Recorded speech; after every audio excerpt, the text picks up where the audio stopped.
Students, आज हम कक्षा छठवीं की विज्ञान के 8 ग्रेड देखेंगे। इसमें अध्याय 2 है वस्तुओं के समूह बनाना। पहला प्रश्न है, बच्चों दिए गए चित्रों में वस्तुओं को देखकर उनकी जानकारी दोनों सारणी में लिखिए। ये आपको कुछ कुछ वस्तुएं दे रखी हैं, इनको आपको छांटना है और इस तालिका में आपको इनको भरना है। जैसे वस्तुएं और पदार्थ जिनसे ये बनी है, तो गुड़िया किससे बनी होगी? कपड़े या प्लास्टिक से।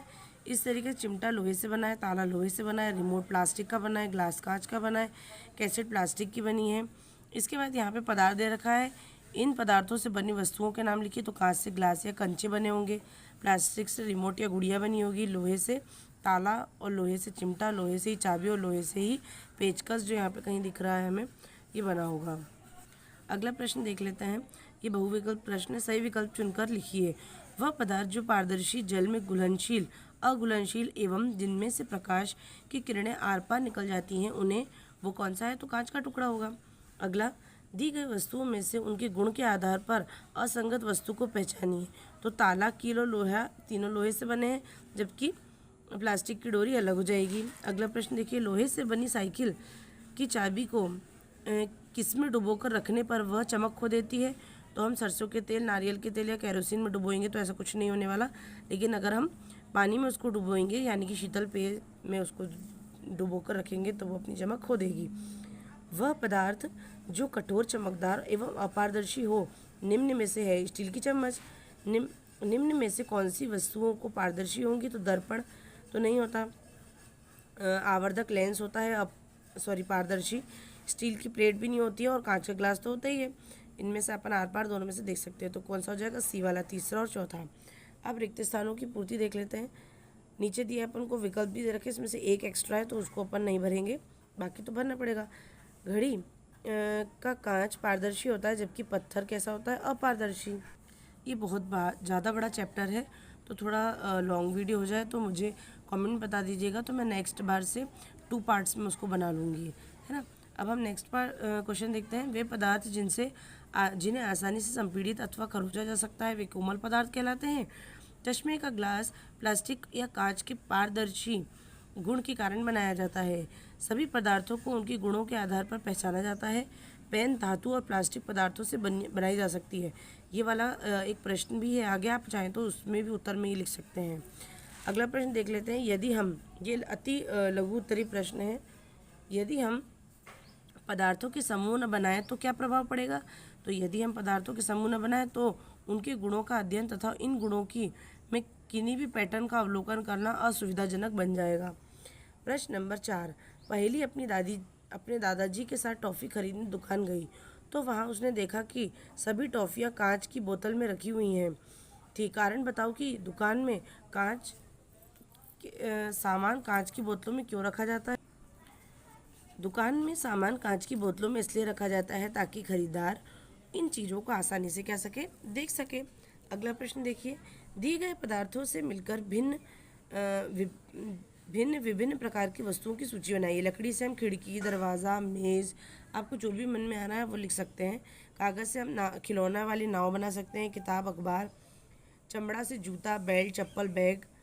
और प्लास्टिक से हम कुर्सी, मग, जग, टब, ये सब बना सकते हैं। बहुत सारी चीज़ें हैं, गुड़िया भी बना सकते हैं। रुई से रज़ाई, गद्दा या तकिया बना सकते हैं। अगला प्रश्न देख लेते हैं। पदार्थों को किस आधार पर समूह में बांटा जाता है? तो पदार्थों को उनके गुणों में समानताओं तथा विभिन्नताओं के आधार पर समूह में बांटा जाता है। अगला प्रश्न देख लेते हैं। घरों में खाना बनाने, खाने तथा पीने के बर्तनों को कपड़े में क्यों नहीं बनाया जाता? तो घरों में खाना बनाने, खाने और पीने के बर्तनों को कपड़े से इसलिए नहीं बनाया जाता क्योंकि वे जल को नहीं रोक सकते तथा खाना बनाने में जल भी सकते हैं। ये वाला जल जो है ये पानी है और ये जल है जो आग से है, मतलब इसका। प्रश्न नंबर 18, ये लघु उत्तरीय प्रश्न है। लोहा एवं रबड़ के कठोर या कोमल पदार्थों की पहचान किस प्रकार की जाती है?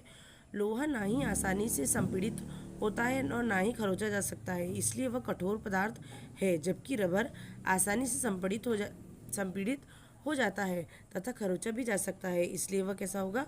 कोमल पदार्थ होगा। अगला प्रश्न देखिए। चमकदार पदार्थ जैसे आभूषण एवं बर्तन कुछ समय तक खुले रखने पर चमक क्यों खो देते हैं? चमकदार पदार्थों के नाम भी बताइए। तो चमकदार पदार्थ वायु तथा नमी के अभिक्रिया के कारण अपनी चमक खो देते हैं।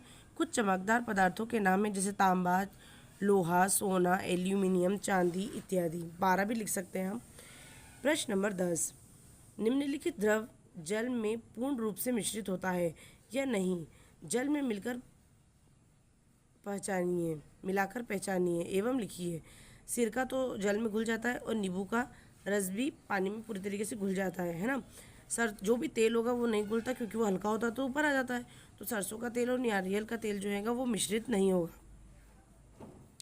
लेकिन देखिए दूध जो है, दूध का बहुत ज़्यादा डाउट है क्योंकि दूध जब पानी में मिलता है तो वो उसे भी दूध जैसे ही बना देता है। वो घुलता तो है कहीं ना कहीं, तो इसलिए मैंने उसको पूर्णतः जल में मिश्रित हो जाने को बोला है क्योंकि हम फिर उसके बाद दूध और पानी को अलग अलग नहीं पहचान सकते। इसलिए मैंने दूध को जल में पूर्णतः घुलने के समूह में ही लिया है।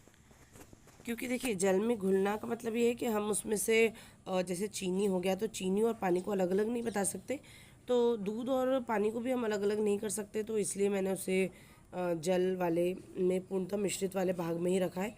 तो देख लीजिएगा, आप भी उसी में रखिएगा बच्चों। अब अगला प्रश्न देख लेते हैं। तालिका में दिए गए पदार्थों में से कौन से पदार्थ जल में विलोड़ित करने पर पूर्णतः लुप्त हो जाते हैं तथा कौन से लुप्त नहीं होते?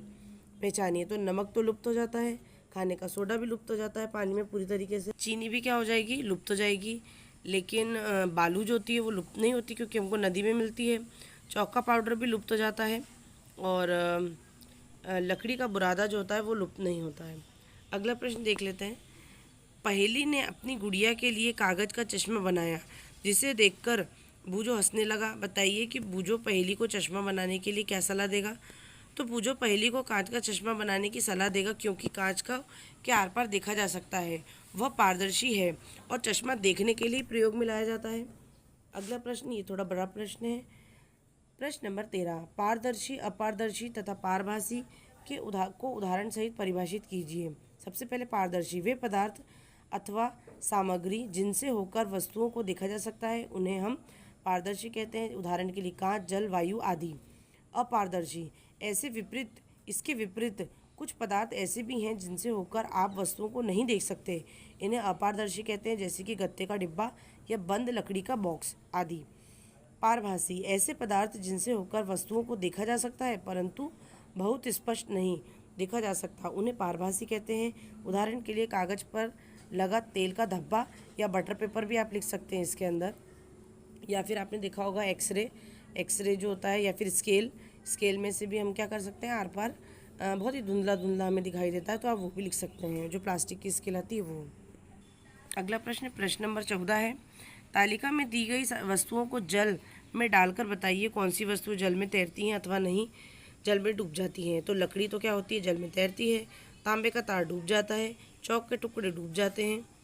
प्लास्टिक की गेंद, क्योंकि चौक के टुकड़ों में पानी भर जाता है तो वो भारी होने की वजह से डूब जाते हैं।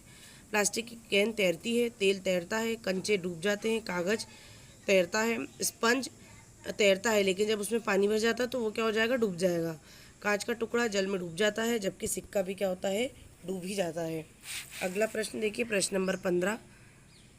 दी गई तालिका में पदार्थों के गुणों के आधार पर उन अपने आसपास पाए जाने वाली दो वस्तुओं के नाम लिखिए। तो कठोर में ताला और चाबी। इसके बाद कोमल में गद्दा या स्पंज लिख सकते हैं। पारदर्शी में कांच या हवा। अपारदर्शी में लकड़ी या पत्थर। चमकीले में सोना, पारा, लोहा, जो भी आपका मन करे आप वो लिख सकते हैं इसके अंदर।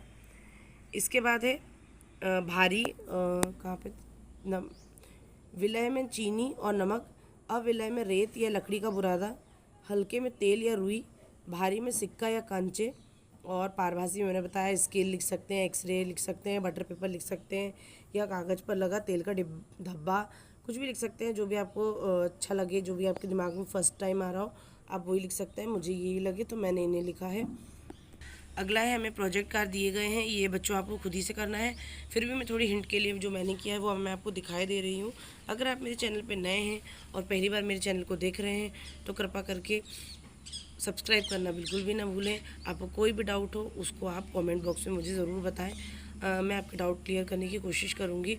और किसी भी टॉपिक से रिलेटेड कोई भी मन में डाउट आता है तो कमेंट ज़रूर कीजिएगा। मैंने एक ओलंपियाड की सीरीज़ भी स्टार्ट करी है, अगर वो आपको वीडियो पसंद आए तो आप ज़रूर उसको देखिए और मुझे बताइए। मैं ऐसे और वीडियोज़ आपके लिए बना सकती हूँ, पर मुझे उसके में अच्छा रिस्पॉन्स मिलना चाहिए जब भी। तो हम अगला प्रश्न देख लेते हैं जो प्रोजेक्ट कार्य है।